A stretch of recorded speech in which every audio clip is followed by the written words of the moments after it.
FAGAS réinventée, l'organisation internationale panafricaine se révèle à elle-même, aux Africains et au reste du monde. En moins de 4 ans, l'institution financière réalise des performances inédites et historiques, dépassant plus de 3 fois celles réalisées entre 1977 et 2020. 44 ans après la création du Fonds africain de garantie et de coopération économique, son conseil des gouverneurs s'est engagé à déployer le plein emploi des atouts de l'institution. C'est dans ce contexte que le 7e directeur général de l'histoire du FAGAS prend fonction avec pour objectif principal la réalisation du réel potentiel du fonds et la révélation de son génie. Ngeto Tiraina-Yambai met à contribution ses compétences et solides expériences de ministre de l'économie, du plan et du développement de la République de Tchad, puis d'administrateur du Fonds monétaire international pour l'Afrique, afin de tracer une ligne directrice. Il s'agit du plan stratégique 2020-2025 visant essentiellement à moderniser l'institution et renforcer sa gouvernance. La ligne de garantie que nous octroyons à nos banques partenaires leur permet d'octroyer des concours sans l'autorisation préalable du FAGAS pour accompagner la cible qui est les PME, PMI des États membres. Vous n'êtes pas sans savoir que ces PME, PMI constituent l'épine dorsale de nos économies et donc ont souvent de la difficulté à céder aux prêts. En ce qui concerne la garantie individuelle, c'est une garantie qui est octroyée au cas par cas. Nous accompagnons nos partenaires, particulièrement les établissements financiers, les caisses de dépôt et de consignation, les SGI qui sont des intermédiaires qui structurent des financements sur le marché financier pour permettre l'accompagnement et la réalisation des projets d'envergure. La garantie grossiste, par contre, le FAGAS a voulu n'occulter aucun maillon de l'économie. C'est-à-dire que cette garantie permet aux microfinances d'avoir accès au concours et d'accompagner les microcrédits, voire les producteurs ruraux dans nos villages. Dans le but de concrétiser la modernisation de l'institution panafricaine de garantie, le directeur général crée le bureau indépendant d'évaluation pour une efficacité dans l'action.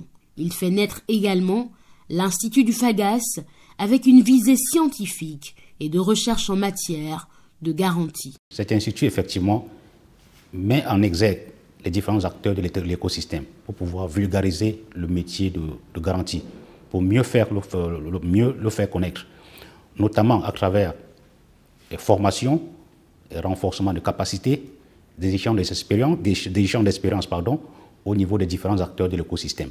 Ça, c'est le premier aspect. L'autre aspect, maintenant, vous êtes sans ignorer que le monde financier, notamment le monde de la garantie, est en perpétuelle évolution. Donc cet institut constitue un think tank, c'est-à-dire un centre de réflexion très poussé, qui est proactif dans le métier de la garantie et qui augure de réflexions très profondes. Docteur Ngeto Tiraina-Yambai, un bon spécialiste de finances internationales et politiques publiques, a imprimé cette marque de management et de leadership dans la gouvernance du FAGAS pour booster les performances que le fonds a engrangées ces dernières années. Les résultats ne manquent pas à l'appel, les chiffres sont élogieux et inédits. Les chiffres en termes de mobilisation de ressources grâce à la garantie en 2023 se situent à plus de 795 milliards en 2023. Et ce dynamisme a permis de dépasser aujourd'hui la barre de 4 500 milliards de francs CFA mobilisés en faveur des économies de nos États membres. À date, nous avons pas moins de 2 000 milliards de francs CFA sollicités. Et sur ces montants, nous avons déjà réussi à dénicher environ 600 milliards où nous avons quand même des réponses de nos partenaires et nous sommes en train de finaliser ces dossiers-là pour faire bénéficier aussi bien le FAGAS que les partenaires. Ces 4 dernières années ont été plutôt des années pendant lesquelles les activités du FAGAS ont connu une certaine croissance, je dirais une forte croissance même. On a aussi assisté à un recentrage de plus en plus du FAGAS sur son cœur de métier. Donc, tout ce qui est activité liée à son core business, c'est-à-dire les activités de garantie, représentent la majeure partie de la contribution à la réalisation du produit net bancaire. Le FAGAS a mis en place tout un dispositif et tout un arsenal en matière de gestion des risques, mais tout en adoptant et tout en améliorant la qualité de ses produits. Donc les deux vont de pair. Aujourd'hui, le FAGAS a su multiplier par, voire même 5 ou 6 son portefeuille d'engagement, tout en diminuant tout ce qui est risque. Aujourd'hui, on a un portefeuille sain à hauteur de 98%, ce qui est au-delà des normes des meilleures pratiques. Aujourd'hui, le FAGAS réalise des résultats exceptionnels, positifs, travaille en très bonne complicité, en intelligence avec tout le système bancaire et financier, parce que nous travaillons dans la transparence et le credo du plan stratégique 2021-2025, c'est la rigueur, la responsabilité et la redevabilité. La part belle est faite au secteur privé, notamment les acteurs des domaines de l'agro-industrie, de l'industrie, de l'énergie, des infrastructures et de l'immobilier, avec plus de 60% des interventions au profit des projets de développement. Sous la gouvernance de Dr Yambay, le fonds n'a non plus laissé en rade les investissements publics et parapublics. La direction générale de l'institution et son conseil d'administration mesurent bien l'enjeu de la crédibilité de la signature du FAGAS au plan international. La réforme était axée sur le renforcement de la gouvernance du FAGAS. Ensuite, le renforcement des capacités du personnel. Dans ma philosophie managériale, on peut transformer tout le monde. Les ressources humaines et le capital humain, c'est fondamental.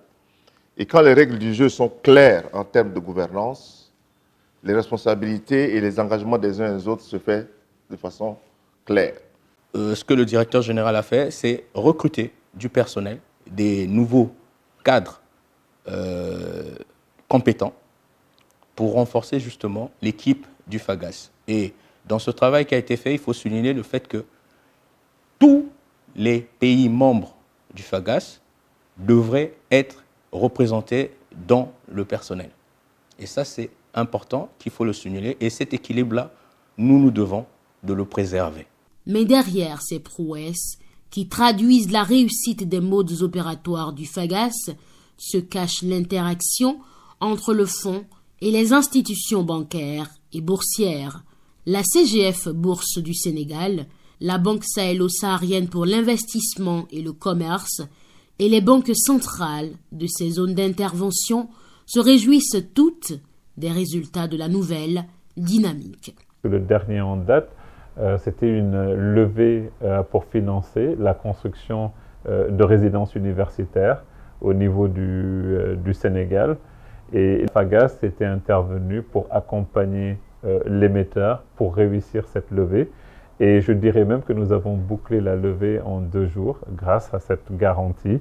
Et les investisseurs étaient assez satisfaits de la structuration et de l'intervention de FAGAS pour sécuriser la transaction.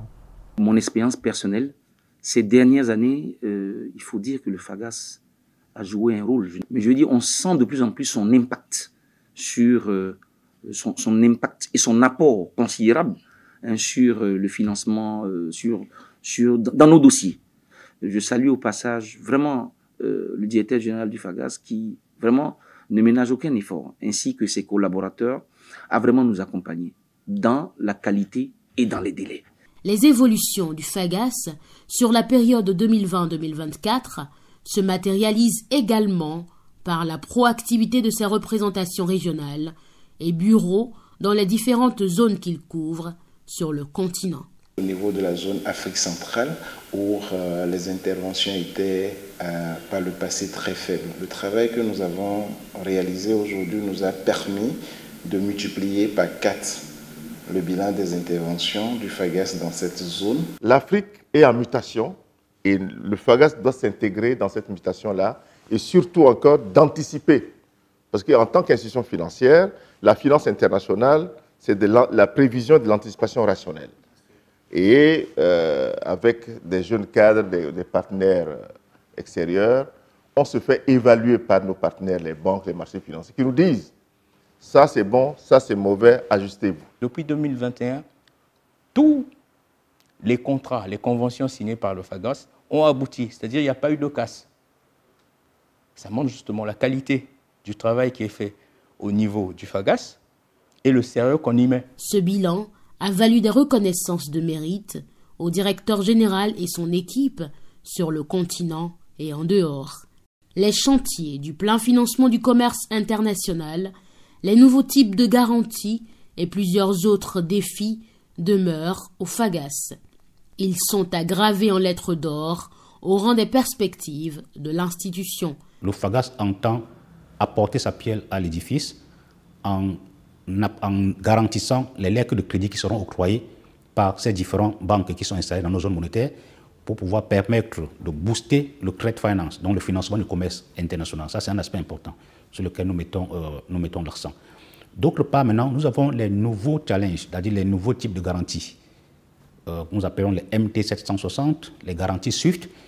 FAGAS a des institutions sœurs, mais notre expérience avec FAGAS est unique. Et nous voulons bien le dire ici.